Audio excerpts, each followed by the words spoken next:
बचाए, पेड़ लगाए, पेड़ बचाए। एक पेड़ माँ के नाम लगाए, एक पेड़ माँ के नाम लगाए। धरती को फिर से सजाए।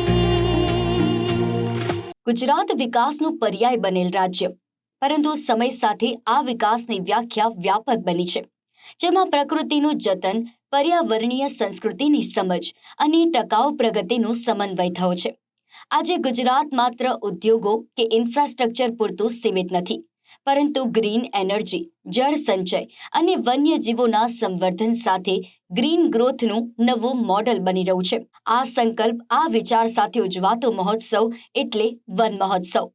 સંસ્કૃતિ, પર્યાવરણ અને જૈવ વિવિધતાનો ત્રિવેણી સંગમ છે, જે રાજ્યભરમાં એક અનોખી લોક ભાગીદારીથી ઉજવાય છે. આ ઝુંબેશ અંતર્ગત માત્ર સરકારી તંત્ર જ નહીં, પરંતુ રાજ્યના ખૂણે ખૂણેથી સામાન્ય નાગરિકો પણ પર્યાવરણની રક્ષા કાજે આગળ આવ્યા છે અને હરિયાળા ગુજરાતના સંકલ્પને સાકાર કરી રહ્યા છે. આ ગ્રીન ઇનિશિયેટિવનું સૌથી મોટું આકર્ષણ છે સાંસ્કૃતિક વનોનું નિર્માણ. રાજ્યના અલગ અલગ જિલ્લાઓમાં સ્થાનિક સંસ્કૃતિ અને આધ્યાત્મિક મહત્વને જોડીને અદ્ભુત વનો સ્થાપવામાં આવી રહ્યા છે. ગાંધીનગરનું પુનિત one, નવસારીનું Janaki one, બનાસકાંઠાનું Mangalya one અને તાજેતરમાં બનેલું નમો વડ વન જેવા સાંસ્કૃતિક વનો આજે પ્રદૂષણ ઘટાડવાની સાથે સાથે શહેરી ઓક્સિજન હબ અને પર્યટન સ્થળ બન્યા છે. વૃક્ષો વાવો, જીવન બચાવો. વન મહોત્સવ, પ્રકૃતિની રક્ષાનો મહોત્સવ. વર્ષ 2004માં કરાઈ હતી પ્રકૃતિના જતનની શરૂઆત. નવી પેઢીને પણ આ અભિયાનમાં જોડવાની કરાઈ પહેલ. આવનારી પેઢી માટે તૈયાર છે આ હરિયાળો વારસો. પુરીત વન અને જાનકી વન બન્યા ઓક્સિજન હબ. નમો વડ વન અને મંગલ્ય વન આકર્ષણનું કેન્દ્ર. સામાજિક વનીકરણ દ્વારા વિદ્યાર્થીઓ, નાગરિકો સક્રિય. સ્થાનિક વનસ્પતિ અને જૈવ વિવિધતાનું કરાશે સંરક્ષણ. વન્યજીવોના કુદરતી નિવાસસ્થાનના જતન પર વિશેષ ભાર. એટલે કુદરત માટેનો પ્રેમ આપણો જેટલો વધે એના માટેનો પ્રયત્ન માન્ય વડાપ્રધાન શ્રી પણ એમના દરેકે દરેક વક્તવ્યમાં આપણને જોવા મળતું હશે. વન મહોત્સવની આજે ઉજવણી થઈ રહી છે. આપણે તો છોડમાં રણછોડ અને જીવમાં શિવ જોનારા લોકો છીએ. ક્લાઇમેટ ચેન્જના પડકારો સામે કેવી રીતે આગળ વધી શકાય તે વડાપ્રધાન શ્રી નરેન્દ્રભાઈએ lifestyle for environment mission life દ્વારા સમગ્ર વિશ્વને બતાવ્યું છે.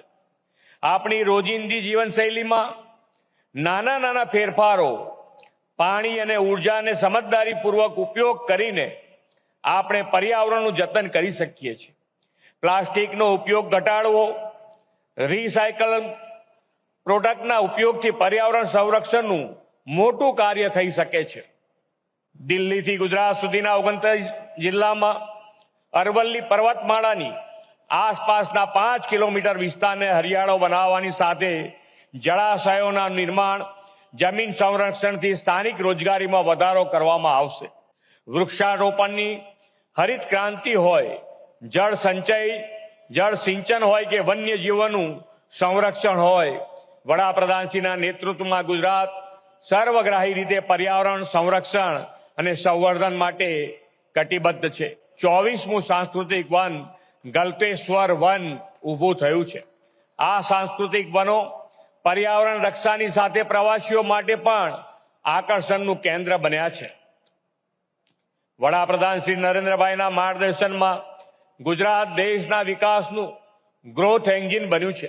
રાજ્યમાં વેપાર, ઉદ્યોગના વિકાસની સાથે માનવ જીવનના વિકાસ માટે પર્યાવરણની જાળવણી પણ જરૂરી છે. આવનારી પેઢીનું ભાવિ સ્વચ્છ, સમૃદ્ધ અને સુખી રાખવું હોય તો પર્યાવરણ સંતુલન, ગ્રીન ગ્રોથ સાથેનો વિકાસ જ એકમાત્ર ઉપાય છે. પર્યાવરણની આ લડાઈમાં નવી પેઢીને જોડવા માટે સામાજિક વનીકરણ પર વિશેષ ભાર મૂકવામાં આવ્યો છે.